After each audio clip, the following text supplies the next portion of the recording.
कल्याणच्या कोळसेवाडी पोलीस स्थानकातून पोलीस निरीक्षक पदावरून नुकतेच सेवानिवृत्त झालेले मधुकर भोगे व त्यांच्यासह आणखी 2 सहकाऱ्यांचा कल्याण पूर्वेतील विजयनगर येथे जाहीर सत्कार करण्यात आला।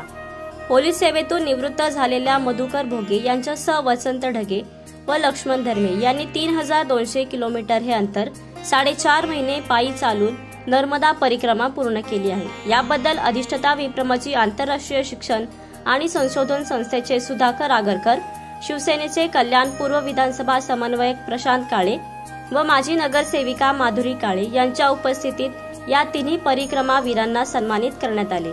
नर्मदा ही अमरकंटक नावाच्या ठिकाणाहून मध्य भारतातल्या मैकाळ टेकड्यांमध्ये उगम पावणारी पवित्र अशी नदी मानली जाते।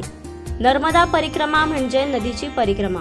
शतकानुशतकं अस्तित्वात असलेली ही हिंदूंची आध्यात्मिक आणि धार्मिक परंपरा आहे, ज्यात यात्रेकरू नर्मदा नदीचं पाणी कुपीत गोळा करून नदीकाठी कोणत्याही ठिकाणाहून आणि नदीच्या उजवीकडून चालायला सुरुवात करतात। मार्कंडेय ऋषींनी सगळ्यात पहिल्यांदा नर्मदा परिक्रमा एक खडतर तप म्हणून पूर्ण केली अशी आख्यायिका आहे आणि म्हणूनच या परिक्रमेला अधिक महत्त्व प्राप्त झाले आहे। सदर परिक्रमेदरम्यान वेगवेगळी देवस्थानं जे पूर्वीचे ऋषीमुनी होते त्यांचे आश्रम ते आपल्याला तिथे वास्तव्य करायला मिळतं, त्यांच्या सानिध्यामध्ये राहावं लागतं आणि एक वेगळीच अनुभूती या तपस्वी लोकांच्या ज्या पावनभूमीमध्ये आपल्याला अनुभवायला मिळत असते।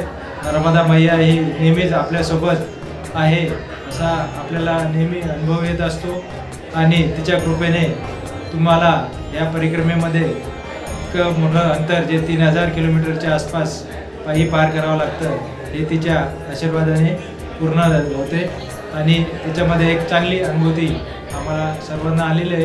एक वेगळीच मनशांती आणि आनंद हा या दरम्यान मिळाला। हे सगळे मैयाची कृपा आहे। मैयाचं आपण जेव्हा परिक्रमा जातो तेव्हा मैया तुमच्यासोबत असते हा एक अनुभव आहे आणि मैया हे सगळं करून घेते। तुम्ही मैयावरती पूर्ण विश्वास ठेवून जर परिक्रमा सुरुवात केली तर मध्ये कुठल्याही संकट किंवा तुम्हाला अडचणी येत नाही, आल्या तरी मैया ताबडतोब सोडवते। हा सुखद अनुभव मला परिक्रमेमध्ये आलेला आहे।